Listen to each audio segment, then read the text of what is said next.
when we do this work very cleanly, it is quite amazing how many medical conditions clear up in the course of this without ever addressing the medical issues.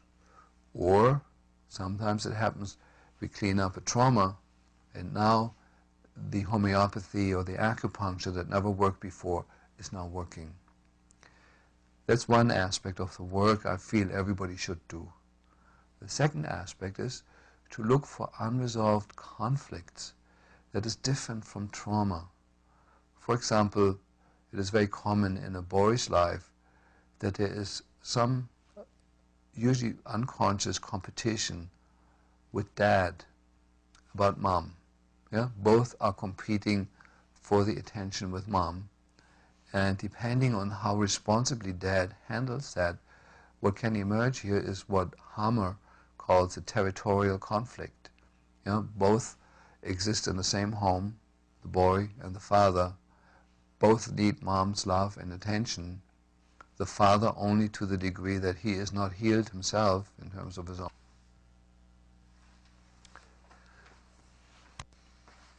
If in this case the boy has to suppress his need for closeness to mom out of fear of being reprimanded by dad, this territorial conflict, as we call it, will typically lead in the boy later on in life, when he is 40, 50 or 60 years old, to prostate cancer.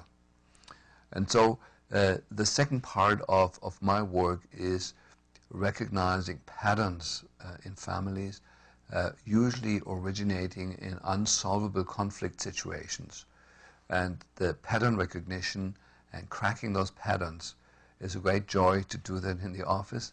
With every pattern of unhealthy internal dysfunction that we can resolve, there's usually a number of medical symptoms that simply fall away from the patient. So this is the second aspect of the work that I strongly recommend and do in the office. Now the third and last part that I feel is an absolute necessity is the systemic family work. In science and psychology it is known that conflicts and traumata that happened several generations ago that were not solved live on in the field of the patient, of the today's person. So this would be like the grandchild or the great-grandchild. And unresolved traumata will usually express themselves in our field as events and circumstances in our lives that appear as karmic or as fateful, that we have no control over, repetitive, adverse circumstances. And yet, when in therapy we manage to go back several generations and bring some healing to the original trauma, suddenly the adverse circumstances in life disappear. And this is a great joy both for the therapist and for the client. And the work that we use for this is the family constellation work. This has been created by Bert Hellinger, who's a German psychoanalyst, poet, and healer.